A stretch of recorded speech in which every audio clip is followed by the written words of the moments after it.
से लोकसभा सीट से कांग्रेस की प्रत्याशी हैं और झारखंड के प्रेरणा स्रोत राजेंद्र बाबू की पुत्रवधू और बेहतर विधायक जयमंगल सिंह की धर्मपत्नी है। आपका स्वागत है। सबसे पहले हम ये जानना चाहेंगे, आप पहले गृहिणी और गृहिणी के बाद चुनाव में आना, तो हमारे दर्शकों को बताएं कि कैसे डिसीजन लेना हो।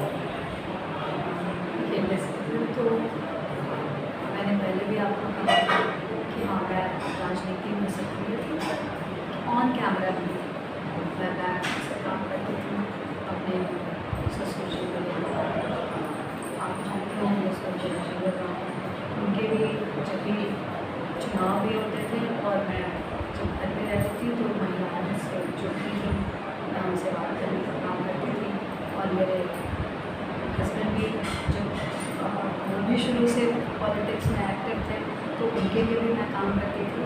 और आज आपके सामने ये कैसा अनुभव रहा, पहले राजेंद्र बाबू जैसे अनुभवी फिर आपके पतिदेव, तो उन लोगों से आपने क्या अनुभव, क्या सीखा और कैसे वो राजनीतिक फील्ड में ऑन कैमरा प्रयोग करते हैं? बिल्कुल, ये प्रयोग तो मैंने बोला, मुझे जन सेवा में काफ़ी रुचि थी। मैं चाहती थी कि जनता की सेवा कर सकूं और किसी तरह से मैं करती भी थी। लेकिन ये मेरा बहुत बड़ा सौभाग्य है कि मुझे एक प्लेटफॉर्म मिल गया। मैं अपनी सोच को सामने ला सकती हूँ और उसको इम्प्लीमेंट कर सकती हूँ और लोकसभा के विकास में काम कर सकती हूँ। एक मुद्दा जो धनबाद में है काफ़ी वर्षों से है, झरना में जो आग भगत रही है, उसे लेकर के आप आगे क्या करेंगे? बिल्कुल, मैंने इसके बारे में बात भी की है। हम उसको केंद्र सरकार के साथ मिलकर उसको बैठक भी करेंगे। मैंने बोला है कि उसे काफ़ी सालों से वो जल रहा है, काफ़ी सालों से वो उसकी दहशत है। एक दिन में तो वो पूरा नहीं हो सकेगा, लेकिन मैं पूरी कोशिश करूँगी कि अपने कार्यकाल में अगर मैं जीतती हूँ तो उसे कम करने की कोशिश करूँगी। और अगर भगवान साथ दे, अगर केंद्र सरकार हमारे साथ दे तो उसे हमेशा के लिए खत्म करने की कोशिश करूँगी। झरिया से लोग काफ़ी आज भी होता है कि जमीन पड़ते जमते इस तरह की घटनाएं वहाँ से आती रहती हैं, तो वहाँ से विस्थापित के लिए कोई योजना बनाई है? बिल्कुल बिल्कुल, अभी हो भी रहा है। ऐसा नहीं है कि उन लोगों को अनदेखा किया गया है। काफ़ी विस्थापित कॉलोनी है जिसमें उन लोगों को बसाया गया है और काफ़ी अच्छे से वो रह भी रहे हैं वहाँ। मैं वहाँ मिलने भी गई थी उन लोगों से। उन्होंने कहा भी था कि हमें अच्छी सुविधाएँ अभी भी बाकी हैं। देखिए, एक दिन में सब कुछ मुमकिन नहीं हो पाता है, तो कुछ सुविधाएँ बाकी हैं, लेकिन फिर भी उन्हें बसाने की कोशिश की जाती है और आगे भी की जाएगी और उन्हें सुविधाएँ देने की भी पूरी कोशिश चलेगी। आपकी मतलब जो प्रमुख मुद्दे हैं वो क्या है धनबाद के लिए? मैंने पहले भी कहा है, मैं यहाँ एयरपोर्ट लाना चाहती हूँ क्योंकि मैंने देखा है कि काफ़ी लोग चाहते हैं कि धनबाद में एयरपोर्ट आए। और आप जैसा कि आपने पहले भी कहा, आप जानते हैं कि मेरे ससुर जी स्वर्गीय राजेंद्र बाबू, वो जब हेल्थ मिनिस्टर थे तो उन्होंने दिल्ली में केंद्र में एयरपोर्ट और एम्स दोनों की बात रखी थी, जो कि पूरा भी होने वाला था। लेकिन क्योंकि सरकार बदल गई तो वो पूरा नहीं हो पाया।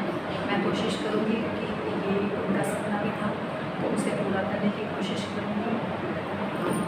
आगे अगर धनबाद की जनता अगर चाहती है, मुझे अगर जिताती है तो मैं पूरी कोशिश करूँगी। ये आपके जो विपक्ष में है कैंडिडेट हैं, तो किन चुनौतियों को उन्हें लेकर के सामना करना पड़ता है? नहीं, कोई चुनौती ऐसी कुछ खास नहीं रहती है। मैं सुबह उठती हूँ और जनता के पास जाती हूँ। आप लोग भी मेरे साथ रहते हैं, आप लोगों को भी पता होगा।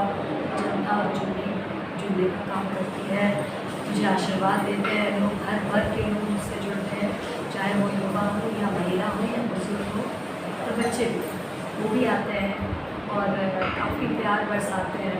तो ये मुझे बहुत अच्छा लगता है। मेरा बहुत बड़ा सौभाग्य मुझे लगता है कि लोग मुझसे जुड़ते हैं और दिन ब दिन बढ़ते ही जा रहे हैं।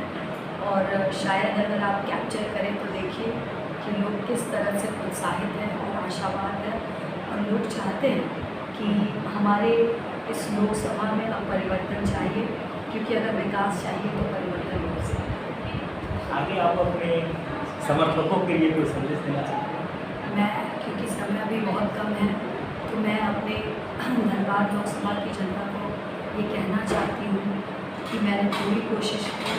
मैं बहुत लोगों से मिली है, मेरा ये पूरा, मैं रात को 10:30-11 बजे, क्योंकि 10 बजे तक ही हम लोग से संपर्क कर सकते हैं, सभा कर सकते हैं, पर मैं 12 बजे तक लोगों से मिलने का काम करती थी। सुबह से मेरा शुरू हो जाता था, लेकिन अगर समय के अभाव की वजह से अब मैं अगर आपके पास तक नहीं पहुंच पाई हूँ, तो मैं आपसे यही कहूँगी कि इस बार अनुपमा सिंह को समझें, क्योंकि समय सिर्फ 25 तारीख तक निर्धारित नहीं है, पूरा समय बाकी है। और ये अनुपमा सिंह अगर आप बुलाएंगे, और अगर मैं मिल पाई तो मैं 26 को भी आपसे मिलूँगी, ये मेरा वादा है आपसे। तो इस बार अपनी बेटी को मौका दें, क्योंकि ये बेटी सिर्फ और सिर्फ यहाँ का विकास के लिए आई है, हमारे बच्चों की शिक्षा के लिए आई है, मेरे युवाओं के रोजगार के लिए आई है, और मेरी महिला के सम्मान के लिए आई है। आपने अनुपमा सिंह को सुना, इनकी प्रमुख मुद्दा है राजेंद्र बाबू के सपनों को पूरा करना, एम्स लाना और एयरपोर्ट लाना। तो आगे आप बने रहें, मुझे दे इजाज़त।